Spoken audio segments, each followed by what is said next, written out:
Greetings, fellow armchair Imagineers. Tiki here. And Blue Dragon 5. And Sandy Claus.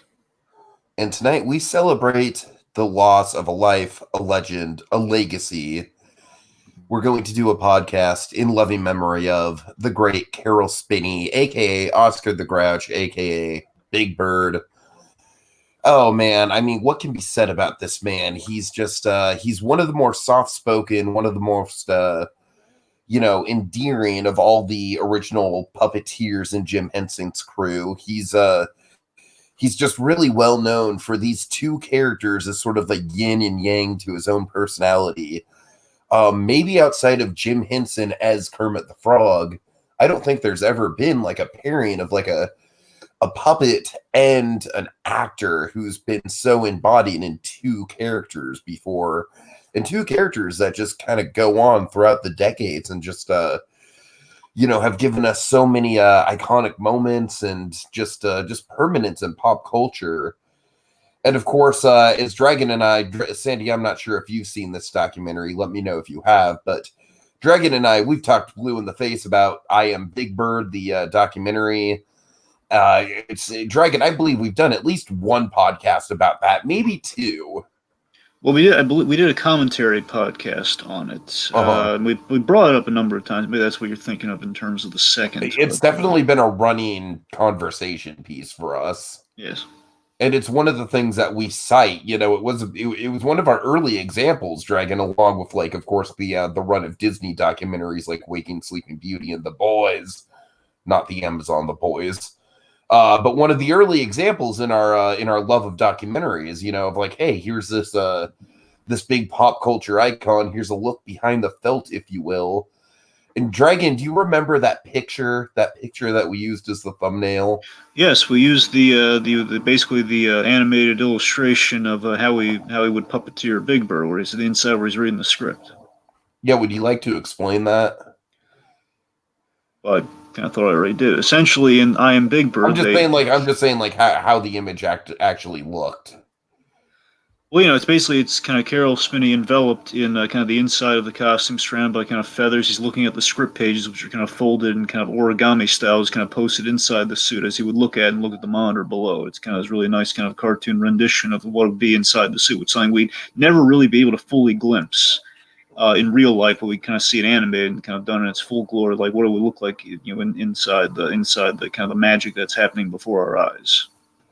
Yeah, there we go, Dragon. Thank you. I just think that image sort of defines our love of Caroll Spinney. So yeah, I gotta tell you, I just heard this news just through a friend on Facebook, just kind of messaged me about it, and yeah, it's a real bummer. It's a real bummer for sure, especially in the context of if you watch that documentary. This guy, he has a legacy, but he hasn't had the easiest life. But it's I definitely think that he's left a big imprint on the world. I think I think his message and just the character, just the iconography of both of the characters is just going to live on well past him. So, I'm very humbled by his passing, just, kind of like the loss of another legend. And this is a big one for me. This kind of had more of an emotional effect on me than most celebrity passings do, if I'm being honest. Yeah, I'll tell you, it's been a rough day. I mean, there have been so many passings just today, and it just took the wind out of me. I'll be honest, because I learned about it from you, where you say, "Hey, I think we should be doing this," and then I saw a second I saw the name Caroll Spinney, I panicked. I had to rush to it, and I had to check it. Like, oh no. Oh, that's how you found out. That's how God. I found out. So I rushed, and whatever happens when I see a name that is kind of like flirt around, like there might have been a passing, I frantically checked the news. And then it was there, and it's like, and later on today, I found out another. Well, there was more of a character actor I really loved. You've been in Star Trek, Boston Legal, too. Renee. And I tell you, man, today was not my day. And just finding Caroll Spinney, of course, as we've kind of already gone over, a lot of fondness for I Am Big Bird, the documentary, and Caroll Spinney has a tremendous story outside just being kind of one of the all-time great performers. Second to Jim Henson, the heart and soul of Sesame Street. one could say, truly brought to life the other Kermit the Frog in Big Bird, and of course his complete opposite in Oscar the Grouch. These two diametrically opposed characters, and I feel Caroll Spinney truly demonstrated like a man who became one with his character, and kind of he brought a kindness and humanity that truly brought life to him. The humanity in Oscar the Grouch, the kindness in Big Bird, it's something just so remarkable. And the last thing I'm going to say about I Am Big Bird is that in that documentary it's so remarkable the cruelty that he faced in his childhood at times in his life, yet he never lost that that singular innocence. He never lost that sincere innocence and will that just kind of kept him going through everything. And it's something truly remarkable about that story about the man's life. So I'll never forget about Caroll Spinney. Sandy? Yeah, I kind of the same way as Dragon did. I saw his name pop up in Facebook feed and not the things running. It's I saw his name and I thought, good grief, not Caroll Spinney, because as we all know, they just celebrated the 50th anniversary of Sesame Street, and it was a really big thing. Lit up the Empire State Building, the Oscar and Big Bird lights, and flipped the switch. And so there's a lot of hype recent about Big Bird and Caroll and Sesame Street, and this definitely was not a good note to end on for that. But I think it makes me happy knowing that he is thinking of the amount of joy he must have been experiencing in the last few days of his life, knowing having all these people together and celebrate him and his characters and his legacy, his impression he left on everybody. The amount of he must have been feeling, knowing he supplied the world with so much happiness. And I'm glad that's the way it happened. I'm glad that he was able to leave us in that joyful state, of all this love. And so that makes me happy. But I of course not had that he passed in with this incredible loss, and yeah, there's really not much else to say. It's just incredible loss.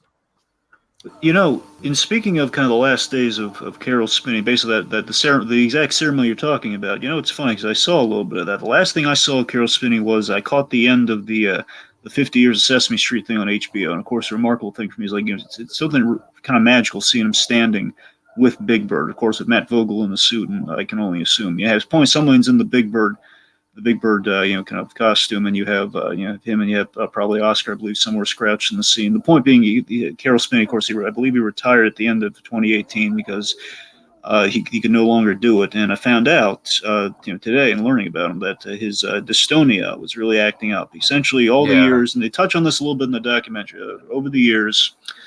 Caroll Spinney, of course, when you do puppeteering for a long time, which essentially he did for nearly 50 years, almost Sesame Street from the beginning, essentially. I think it was probably like 48, if not the full 50. I don't think he wasn't there from the very beginning, but he was there towards near the very beginning. He was one of the early recruits. Absolutely, early recruits. Exactly. And his doing puppetry before that as well, probably good 50 years. Well, certainly. What I'm getting at is, with the Big Bird puppet specifically, with the Muppet of Big Bird, you have the arm motion. Basically, the way it works and the way it kind of demonstrates is that he has the one arm up there, it moves the beak, and essentially the other arm that kind of puppeteers the two arms on a little string pulley system. And regardless, over the years, like the tendons and the muscles would really act up and they really ache and all that sort of stuff. And I'm sure it's not easy on the knees either, kind of move a puppet of that size and all that. And essentially, over the years, something called dystonia acts up, where basically his arms would kind of permanently kind of lock in those positions. And I saw him during that lighting ceremony, man. Now, bear in mind, it had been like 5 years since 2014 is when that documentary hits. Again, he was really coherent, really up there. And I got to tell you that 5 years later, and seeing him like essentially this year, I got to tell you, man, you can see like he bears the scars of a true performer. He bears the scars of a puppeteer. He's a man who dedicated his whole life to this world. And I mean, it shows. Yeah. It took its toll, but I mean, like, I don't think the man can close his hand anymore. His mouth is kind of perpetually open in kind of a state. But it's like the man. That's a man who dedicated himself till he literally couldn't do it anymore. And there's something to be said with that, man. Like, what kind of Big Bird memories you guys have? Any real standout things you want to get in here real quick? Definitely the cameo in the Muppet movie. That's a good one. Yeah, me too. Because that was the one where it was just like, oh my god, they exist in the same universe, and like on a pseudo intellectual level as a kid, like, oh my god, these are being worked on by the same people. I have specific Big Bird memories. I grew up with Sesame Street. I've always loved Sesame Street. I just love Big Bird and Oscar. I think just whenever I hear Caroll's Big Bird voice, especially, it just warms my heart because the personality brought to the show, to those characters, Big Bird especially, it was very, very heartwarming, very genuine when I tell that it was actually coming from the soul of a human being that just really cared about what he was doing, and then came through in the character's emotion and through the voice, and it was very clean. He had a very, very calming way of doing Big Bird, and it's just wonderful. So that's what's always going to stick with me, and that's something that everybody keeps down on Matt Vogel, Kermit, and Big Bird, but that's something Vogel can't really recreate. Is that same type of heartwarming abilities that Caroll brought to Big Bird. So yeah. For me, I have three big iconic moments I want to end on. Dragon, you might have some of them, but go ahead. I think I know I'm going to have one of them at least right now. Okay. Big Bird in China. Oh yeah, actually. Yeah. Oh my God, no, that wasn't one of mine. Oh. But yeah, that is a good pull though. Yes. That's a great pull. Big Bird in China. Like, I remember watching this in school, man. It just transported me, man. The whole thing, and of course, the Zhao Fu of it all, which of course the documentary makes even more heart-meltingly cute. And finally, the thing that just touches me so much about that story is the fact that, he and his wife is one of the great all-time love stories. The fact they kept asking out different girls, but they actually all ended up being the same girl at the end of the day. It's like a movie story right there. It's been fantastic. But okay, you know what? I'm just kind of like spinning this in my head right now, but like theoretically, if we were to do like a Big Bird, like maybe not a full theme month, but maybe like a triple feature or something, I definitely think that Follow That Bird and Big Bird in China would be two big contenders there. oh, no question, yeah. Okay, and then also with Follow That Bird, I haven't really seen the whole movie since childhood, but obviously the scene that sticks out to me, and it's on the thumbnail for a reason, I think it's among the most heartbreaking scenes with Big Bird is the Bluebird of Happiness. Oh, yeah. Heartbreaking. Just because, I don't know, just for some reason, the symbolism of, like bluebirds and, like Big Bird in a blue state, I don't know, there's just something crushing about it, just on a visual level, even without the song. Right, Dragon, I'm sorry, you were going through some of your other moments, go ahead. Well, what I was getting at is, again, one of the great the great love story between he and his wife, and the reason I bring that up is, they really bonded with the little girl, and Big Bird in China, Zhao Fu. That's at least what the character's name was, and basically because of the way the government was back then when they went over there, when they went overseas, it was kind of a relatively new experience. They were kind of taken away from the kid, and they got really close, and essentially the most beautiful thing is they reunite 30 years later. Wow. They didn't see each other for 30 years, and like Debbie and Deborah and Caroll Spinney. Caroll Spinney had two kids from previous marriage, but they never had children. It's like the closest thing they're ever going to have, like the most surrogate child they're ever going to have is this little girl. They reunite with 30 years, like in the 30th anniversary of Big Bird in China, which is crazy, but so heartwarming, I tell you. Wow. That's like a Mr. Rogers story right there. It is. Yeah. It is. The other thing for me, just overall, Big Bird. My favorite dynamic in all of everything with Big Bird is Big Bird and Maria's dynamic. I always loved their again. She was kind of a surrogate mother to him, practically. I remember like when Big Bird had to go to the hospital and she like had to sign the form and everything. She's like, "Are you his mother?" Yeah, sure. That's what I'm saying. It's adorable, man. Like Maria was always so kind to him. That was my favorite dynamic of all like kind of the live performers and the Sesame Street characters. It was the sweetest darn thing I ever saw. And so I'm just kind of, we keep talking about Big Bird, which of course, how can you not? But I mean, the other, of course, Oscar the Grouch. I mean, I was there in the theater seeing Elmo and Grouchland. I do remember. Yeah, Elmo and Grouchland. Yeah, that'd be another good one for a Caroll Spinney. If we're not just doing a Big Bird month, if we're doing Caroll Spinney in general, that'd be a good one for Oscar for sure. Yeah, I tell you. And of course, you remember the oh god. I'm sorry. I know I keep citing moments from the documentary, but it's one of the most powerful things you're ever going to see, folks. Remember the desecration of the bird story, man. Oh my God, yes. Oh, Jesus And, Christ. That's haunting. I bring it up. I bring it up because again, that was the moment where you see, oh God, he is this character again, like by proxy of again, Would you like to just go ahead and tell the story as good as you can, Dragon? Just oh. rush there. Well, I can do that. Okay, for the folks who have not seen it, again, check it out. I'm just telling you, like it's like you heard it from a guy who heard it from a guy. Story time. Okay, so of course, the Sesame Street crew, they would go around, they would kind of do events, and they went to I believe a high school, and essentially at this high school, they're all on break. Caroll Spinney's eating a sandwich somewhere, kind of the full Vince Gilligan, if you will. Point is, Caroll Spinney, he's having lunch. They've all broken for lunch, and then the Big Bird suit is kind of like hanging in one of the buildings in the high school, and around the JROTC guys, you have the school military, the future kind of military men, if you will. And essentially, Caroll Spinney is eating a sandwich. These guys, they walk past him. They notice they all have like little yellow feathers in their hats. And he and I believe he and Luis, he and the actor Emilio, the two of them, Emilio Delgado, I think his name is anyway.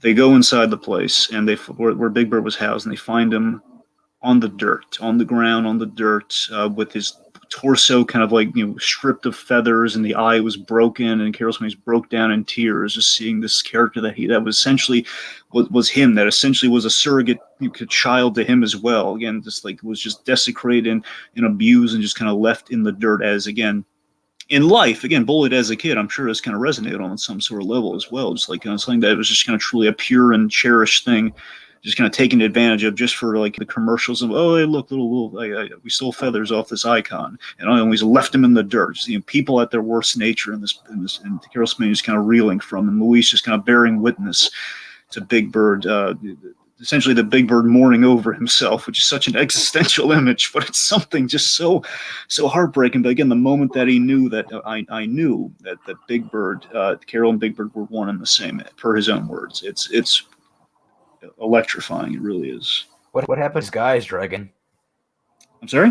What happened to these guys that did that to him? Well, they got away with it scot-free. They can't. I don't think Luis is going to beat the crap out of high school JROTC guys. I don't think they're going to do that.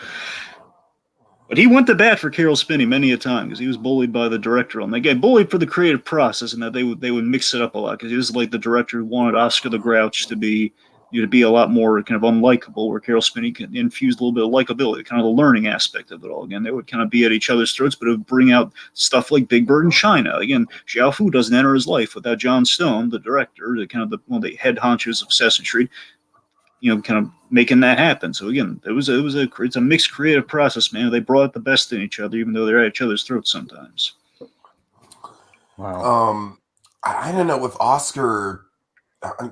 Oscar, I just think works just as a concept so well that I feel like part of his appeal is that he doesn't have these big flashy moments. You know what I mean? It's like every time we see him, he's just very, very comfortably and reliably the same personality doing the same kind of bit. But such a yin and yang to those characters. Exactly.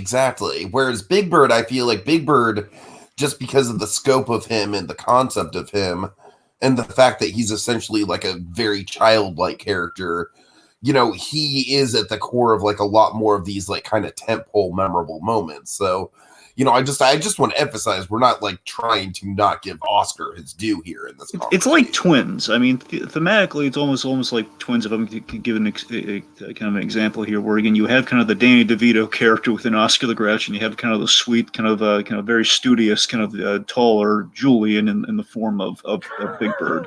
That's kind of what the dynamic was with those characters. In a sense, I mean, think about it though. Big Bird is the learning character. He embodies what Sesame Street's all about. You see, it's the learning character for the kids, and when he's learning new things. Where Oscar the Grouch thinks he knows all the answers, but in the end, he learns something. Yeah, for sure. Okay, two big, like, oh my god, just, inside out tissues moments with Big Bird. And then I think we can kind of close out here, but we need to address them. Mr. Hooper's death. Yeah. Of course, if there's any parallels to today, I mean, the death of Mr. Hooper. Big Bird taught us about death. He did. He did, man. He totally did. Him and Mr. Rogers. Yes. But yeah, I mean, what more needs to be said about that clip, dude? I mean, it's it has its roots as like one of the most one of the biggest times that a show meant primarily aimed at children got really real in a really profound and bold way. Absolutely. All right, and then of course another big moment. Never mind. Go ahead. No, go ahead. Oh, I was just gonna say another big moment for Big Bird was all the townspeople meeting Snuffleupagus, Mr. Snuffleupagus for the first time after like 15 years of not believe Bird. Another really big landmark for Big Bird and his character. Yeah, for sure. And again, recognition for all that Big Bird. What a playful imagination where it kind of gets like, oh my God, it's Snuffleupagus. He was right. Yeah. Yeah. And then finally, I think again, Dragon, you said that the Mr. Hooper death was the most connective to this, but I would wager to say Big Bird singing at Jim Henson's funeral. Oh man. Oh boy. And again, he and Jim Henson, they really bonded. And again, it's so appropriate. These two guys, essentially Jim Henson mentored Caroll Spinney in essence, and they bonded each other. And again, they kind of had these two huge icons. Again, Sesame Street. I think some people go towards Elmo by all means, but again, I think the true at its core, it's going to be Big Bird. That's when you think of Sesame Street. One, he's the tallest that you're going to recognize him instantly, first of all, but secondly, again, like the friendly primary color. I mean, to any kid who's going to recognize it for the first time, it's a bird. It's a bird, something you see in everyday life. Elmo, kind of a monster you can only see on Sesame Street. There's something kind of like in the natural world with Big Bird that's like the thing that kids gravitate towards, and the sheer scale of it all, man. I'm sorry, go on. Jim Henson's funeral. All right, so yeah, folks. In the end, I think, like Sandy said, I think just the fact that he got the colors of his iconic characters on the Empire State Building like days before he died. I mean, that if that's not poetry, if that's not him winning in the end and getting happy ending, I don't know what is. And this guy is another one where it's like we need a biopic of him because his life just from beginning to end and the dedication to his craft, the hurdles he had to go through, these big dramatic moments in his life, the happiness, the sorrow. I mean, just all around, this guy has led such a fascinating and, really, harrowing existence to bring this character to us. And he, like Dragon said, he basically sacrificed his entire physical well-being in the sake of performing this character and in the sake of what the characters represent. And I think there's something just almost kind of mythic about that. And we've really lost a legend today, and I'm definitely kind of bummed about that. But like I said, at the same point, it was a happy ending to go out on. So it's about all I got to say. It's all the same. I'd like to close this out. Go ahead. All right, so of course it's sad when the past dies off. We're losing the foundation as we're losing our foundation as we build new support beams. It's like we're building the new support beams, so we're going to still kind of go on, but it's like we've lost like these great landmarks in so many senses of the word. Caroll Spinney. He is one of the great American stories. He's faced hardship. He's found true love. It's kindness in the face of grouchiness, quite literally, as distilled down to his story. Like now he Going forward now, I can only hope he's soaring on golden yellow wings to a better place. Hopefully somewhere where he can perform, with old friends. Richard Hunt, Jerry Nelson, Jim Henson, all the other greats that we've lost, all the great performers that we lost. He said he and his wife had an arrangement. I'd be remiss if I did not bring this up in closing. Here is that he and his wife had an arrangement. If one of them were to go first, they would meet by the raspberries. I can only hope that somewhere, Caroll Spinney, he's ascended on kind of undeserving wings. A little bird metaphor there, go figure. He's going to fly up there somewhere nice, going to see his old friends, and even before that, he's going to go by the raspberries and he's going to wait. One could hope.